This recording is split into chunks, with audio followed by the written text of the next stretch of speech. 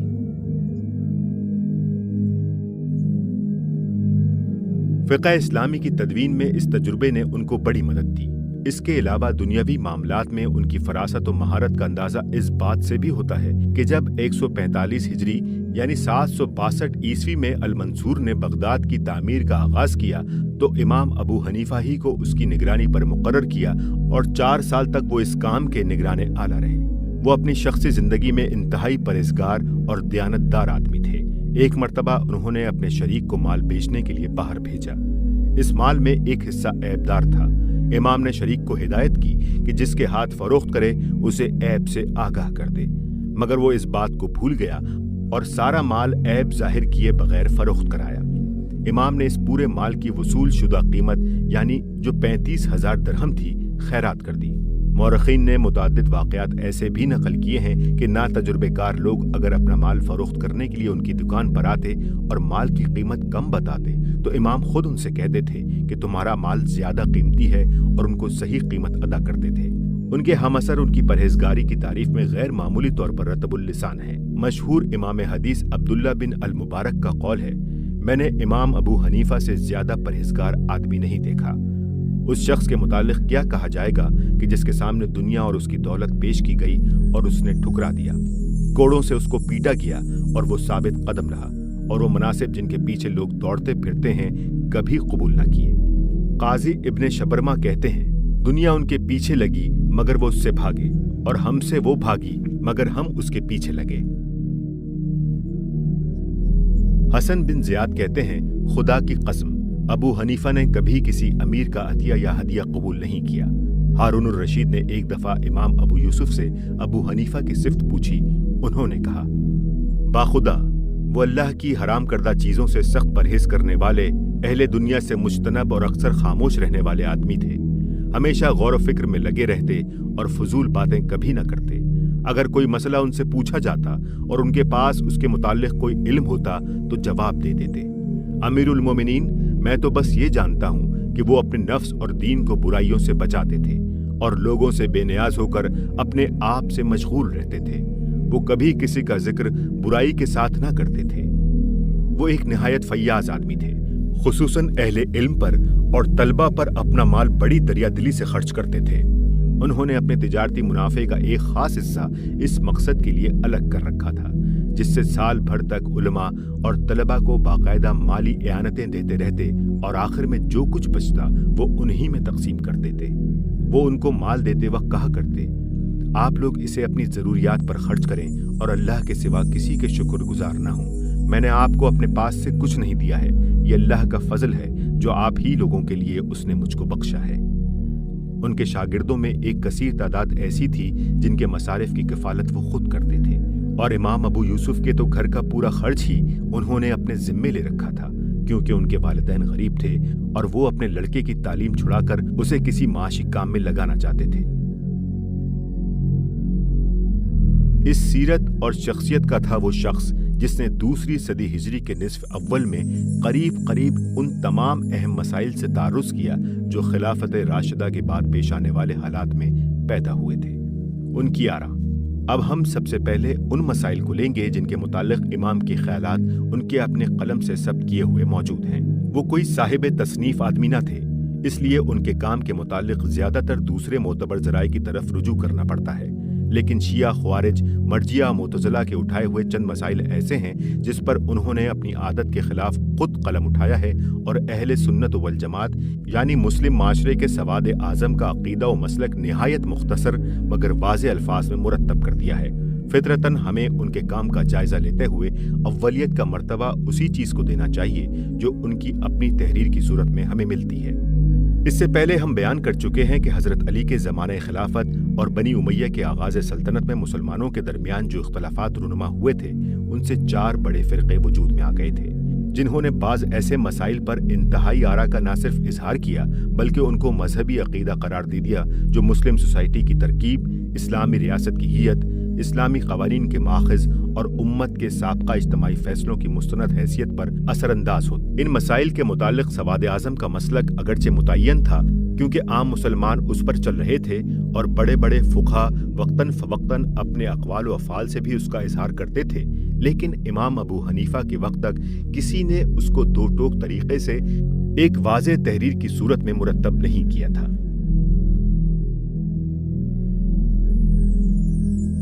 عقیدہ اہل سنت کی توضیح۔ امام ابو حنیفہ پہلے شخص ہیں جنہوں نے الفقہ الاکبر لکھ کر ان مذہبی فرقوں کے مقابلے میں عقیدہ اہل سنت والجماعت کو ثبت کیا۔ حاشیہ: علم کلام کی اصطلاح رائج ہونے سے پہلے عقائد اور اصول دین اور قانون سب کے لیے فقہ کا لفظ ہی استعمال ہوتا تھا، البتہ فرق اس طرح کیا جاتا تھا کہ عقائد اور اصول دین کو الفقہ الاکبر کہتے تھے۔ امام ابو حنیفہ نے یہی نام اپنے اس رسالے کے لیے استعمال کیا۔ اس کتاب کے بعض حصوں کے متعلق قریب کے زمانے میں محققین نے شک ظاہر کیا ہے کہ وہ الحاقی ہیں، لیکن ہم یہاں اس کے جن اجزاء سے بحث کر رہے ہیں ان کی صحت مسلم ہے، کیونکہ دوسرے جن ذرائع سے بھی ان مسائل کے متعلق امام ابو حنیفہ کا مسلک معلوم ہوتا ہے یہ ان سے مطابقت رکھتے ہیں۔ اس میں ہمارے موضوع سے متعلق جن سوالات سے امام نے بحث کی ہے ان میں پہلا سوال خلفائے راشدین کی پوزیشن کا ہے۔ مذہبی فرقوں نے یہ بحث اٹھا دی تھی کہ آیا ان میں سے بعض کی خلافت صحیح تھی یا نہیں، اور ان میں سے کون کس پر افضل تھا، بلکہ ان میں سے کوئی مسلمان بھی رہا یا نہیں۔ ان سوالات کی حیثیت محض چند سابق شخصیتوں کے متعلق ایک تاریخی رائے کی نہیں تھی، بلکہ دراصل ان سے یہ بنیادی سوال پیدا ہوتا تھا کہ جس طرح یہ خلفاء مسلمانوں کے امام بنائے گئے، آیا اس کو اسلامی ریاست کے سربراہ کی تقرری کا آئینی اختیار مانا جائے گا یا نہیں۔ نیز اگر ان میں سے کسی کی خلافت کو بھی مشکوک سمجھ لیا جائے تو اس سے یہ سوال پیدا ہو جاتا تھا کہ اس کے زمانے کے اجماعی فیصلے قانونی اسلام کا جزو مانے جائیں گے یا نہیں، اور اس خلیفہ کے اپنے فیصلے قانونی نظائر کی حیثیت رکھیں گے یا نہیں۔ اس کے علاوہ ان کی خلافت کی صحت و عدم صحت اور ان کے ایمان و عدم ایمان، حتیٰ کہ ان میں سے بعض پر بعض کی فضیلت کا سوال بھی آپ سے آپ اس سوال پر منتہی ہوتا تھا کہ بعد کے مسلمان آیا اس ابتدائی اسلامی معاشرے پر اعتماد رکھتے ہیں اور اس کے اجتماعی فیصلوں کو تسلیم کرتے ہیں یا نہیں جو پیغمبر اسلام صلی اللہ علیہ وآلہ وسلم کی براہ راست تربیت و رہنمائی میں بنا تھا، اور جس کے توسط ہی سے بعد کی نسلوں کو قرآن اور سنت پیغمبر اور اسلامی احکام کی ساری معلومات پہنچی ہیں۔ دوسرا سوال جماعت صحابہ کی پوزیشن کا ہے، جس کے سواد اعظم کو ایک گروہ اس بنا پر ظالم و گمراہ بلکہ کافر تک کہتا تھا کہ انہوں نے پہلے 3 خلفاء کو امام بنایا، اور جس کے افراد کی ایک بڑی تعداد کو خوارج اور معتزلہ کافر و فاسق ٹھہراتے تھے۔ یہ سوال بھی بعد کے زمانے میں محض ایک تاریخی سوال کی حیثیت نہ رکھتا تھا، بلکہ اس سے خود بخود یہ مسئلہ پیدا ہو جاتا تھا کہ نبی صلی اللہ علیہ وآلہ وسلم سے جو احکام ان لوگوں کے واسطے سے منقول ہوئے ہیں وہ آیا اسلامی قانون کے ماخذ پر قرار پائیں گے یا نہیں۔ تیسرا اہم اور بنیادی سوال ایمان کی تعریف، ایمان و کفر کے اصولی فرق اور گناہ کے اثرات و نتائج کا تھا، جس پر خوارج، معتزلہ اور مرجئہ کے درمیان سخت بحثیں اٹھی ہوئی تھیں۔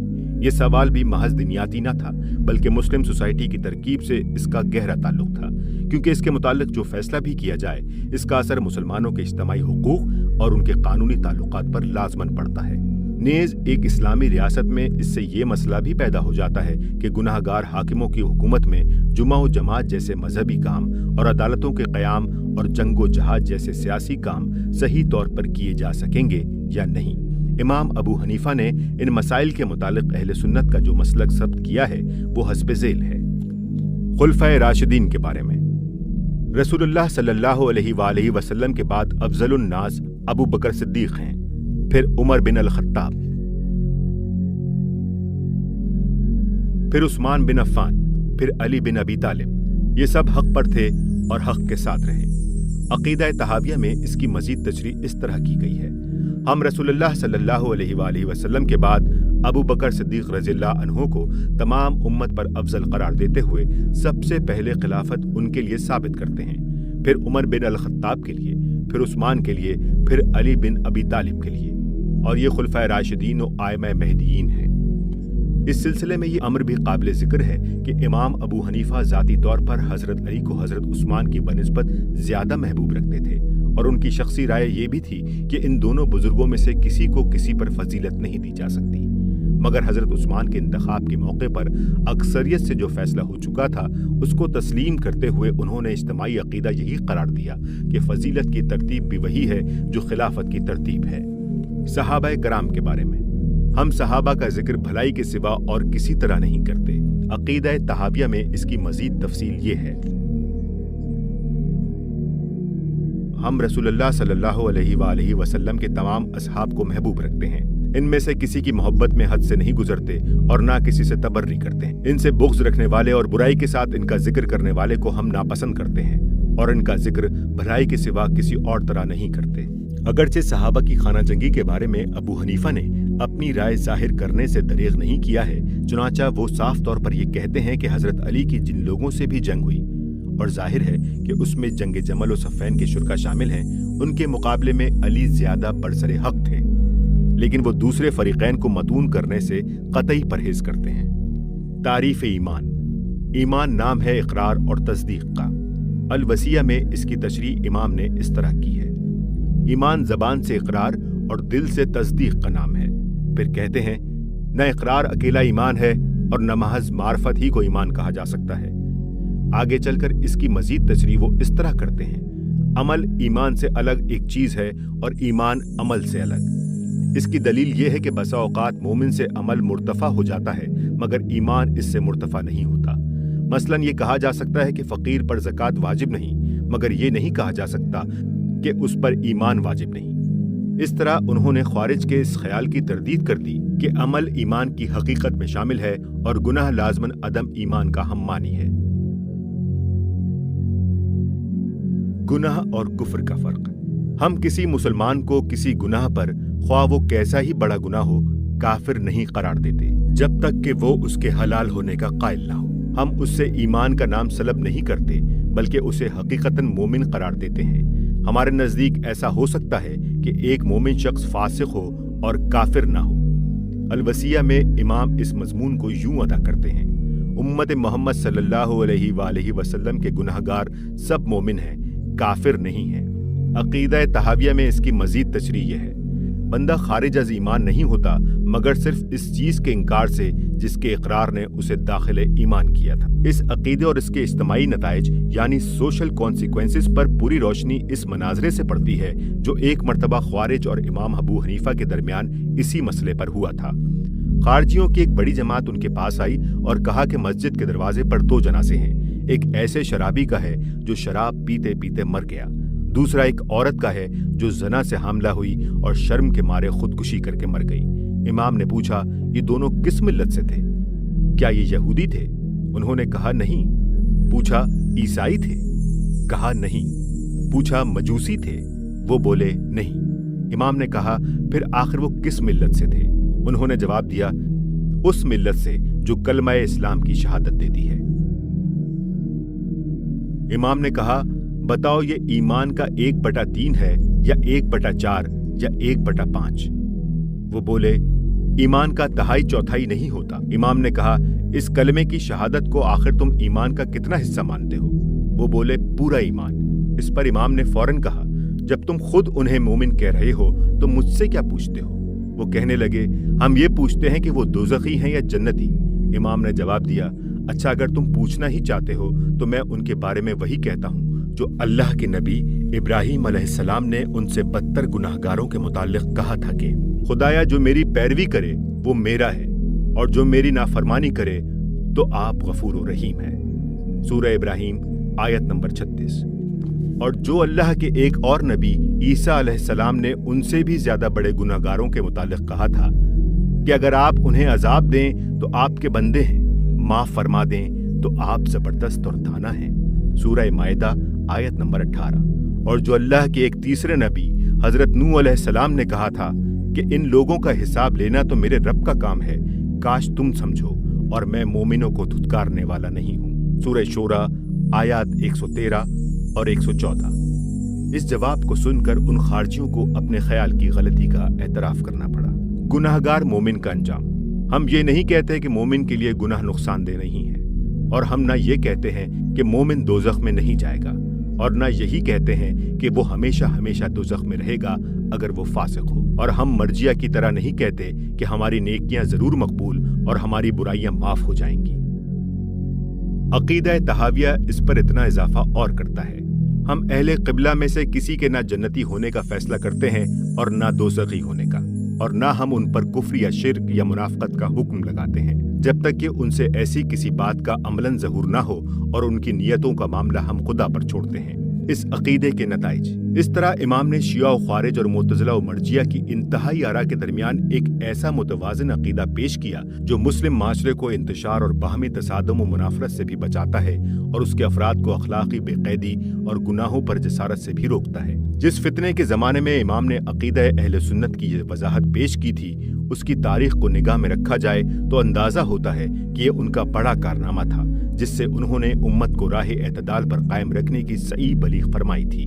اس عقیدے کے معنی یہ تھے کہ امت اس ابتدائی اسلامی معاشرے پر پورا اعتماد رکھتی ہے جو نبی صلی اللہ علیہ وآلہ وسلم نے قائم کیا تھا۔